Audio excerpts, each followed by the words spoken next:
Surat DCB પોલીસે 9 અલગ-અલગ ગુનામાં ઝડપાયેલા વિદેશી દારૂનો કોર્ટના હુકમ મુજબ નાશ કર્યો। અલથાણથી ડુંડી ગામ તરફ જતા બિનવા વપરાશી રસ્તા પર દારૂ નાશ કરવાની પ્રક્રિયા હાથ ધરવામાં આવી। સુરત ડીસીબી પોલીસે 9 અલગ-અલગ ગુનામાં ઝડપાયેલા વિદેશી દારૂના કોર્ટનો હુકમ મુજબ નાશ કર્યો હતો। કોર્ટના આદેશ અનુસાર યોજાયેલી કાર્યવાહી દરમિયાન નાયબ કલેક્ટર તથા સબ ડિવિઝનલ મેજિસ્ટ્રેટ, મદદનીશ પોલીસ કમિશનર, નશાબંધી અને આબકારી, ડીસીબી પોલીસ ઇન્સ્પેક્ટર, આરોગ્ય વિભાગના મેડિકલ ઓફિસર તેમજ ફાયર માર્શલ લીડરની ઉપસ્થિતિ રહી હતી।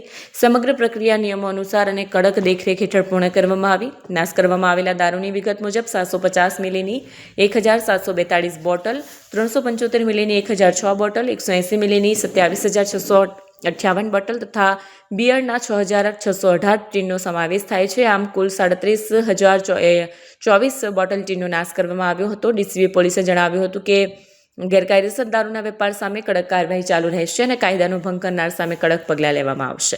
કેમેરામેન હકીમ શેખ સાથે વસીમ હાસમીનો રિપોર્ટ, આઝાદ ન્યૂઝ, સુરત।